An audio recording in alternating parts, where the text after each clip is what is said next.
ഞാൻ വഴിയായാലും വേറെ ഏതെങ്കിലും വഴിയായാലും ഗൗതമനെ രക്ഷിക്കാനുള്ള നീക്കം വളരെ സൂക്ഷിച്ചു വേണം.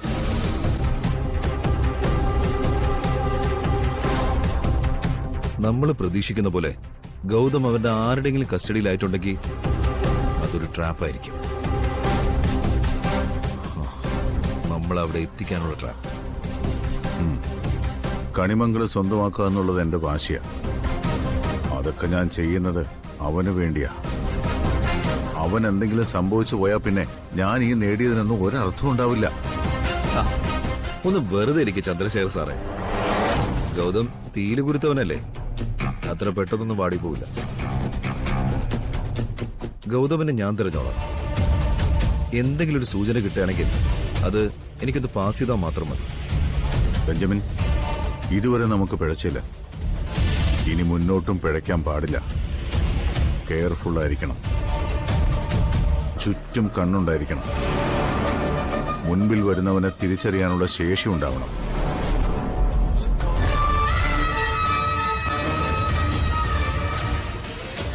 എന്റെ മകനെ ഏതെങ്കിലും ഒരുത്തൻ ദ്രോഹിച്ചിട്ടുണ്ടെങ്കിൽ അവന്റെ അവസാനം കുറിക്കുന്നതായിരിക്കും എന്റെ അടുത്ത സ്റ്റെപ്പ്. അതെല്ലാവർക്കും ഒന്ന് മനസ്സിലാക്കി കൊടുക്കണം.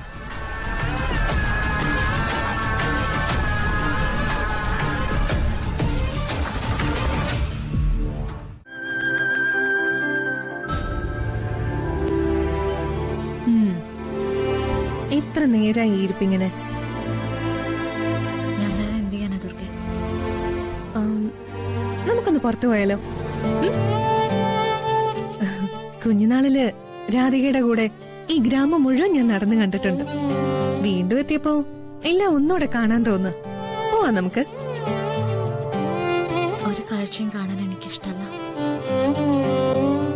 ഒരു നിറവും ഇപ്പൊ എന്റെ കണ്ണി തടയില്ല. അതൊക്കെ അമ്മയോടൊപ്പം അവസാനിച്ചു. ഒരുപാടൊന്നും വേണ്ട.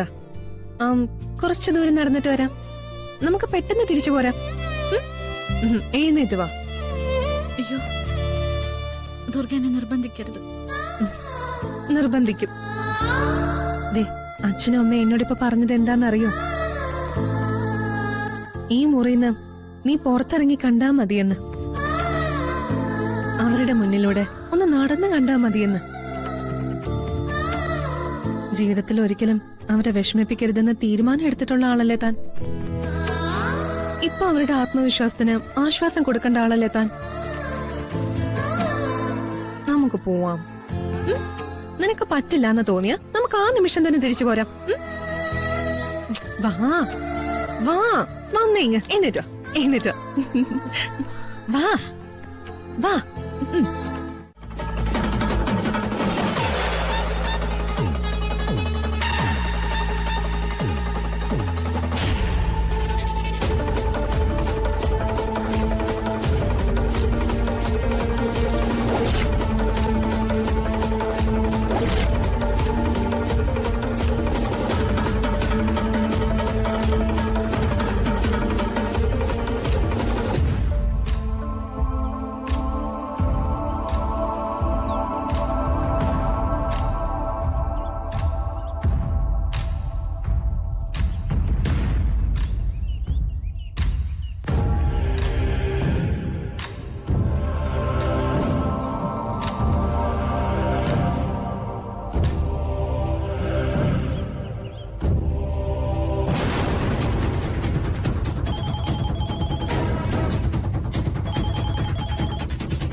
ഹലോ, ഇനി മുന്നോട്ട് മൂവ് ചെയ്യാം.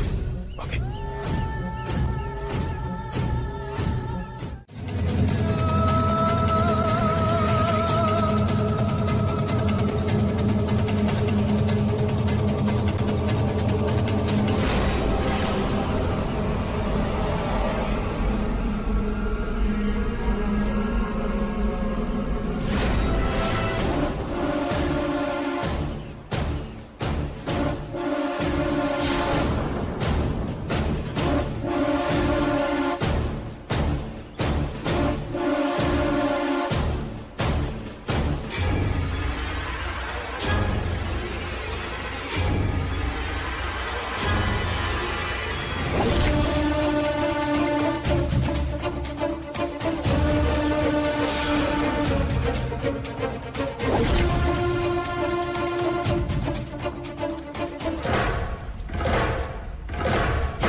നീ ശബ്ദമില്ല കേട്ടായിരുന്നോ?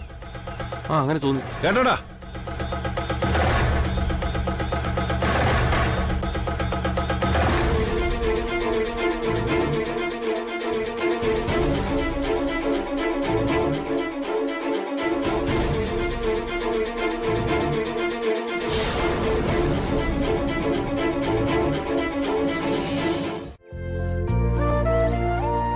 ഞാൻ ആദ്യം നിന്നെ കാണുകയാണോ കേൾക്കുകയാണോ ചെയ്തത്? ഓർമ്മയുണ്ടോ? കേൾക്കായിരുന്നു. ഞാനിന്ന് കൃഷ്ണസ്തുതി ചൊല്ലിയത് ഓർമ്മയില്ലേ? വല്ലാത്തൊരു ശബ്ദമായിരുന്നു. എന്റെ ചെവിയിൽ വന്ന് പെട്ടെന്ന് അങ്ങ് തറച്ച പോലെ. ഇപ്പോഴും അങ്ങനെ പാടാറുണ്ടോ? എങ്ങനെ പാടാതിരിക്കുന്നല്ലേ? ഭഗവാൻ കൃഷ്ണൻ നിന്റെ കളിക്കൂട്ടുകാരനാണെന്നല്ലേ പറയുന്നത്? ഭഗവാന് ഏറ്റവും പ്രിയപ്പെട്ട ആളല്ലേ നീ?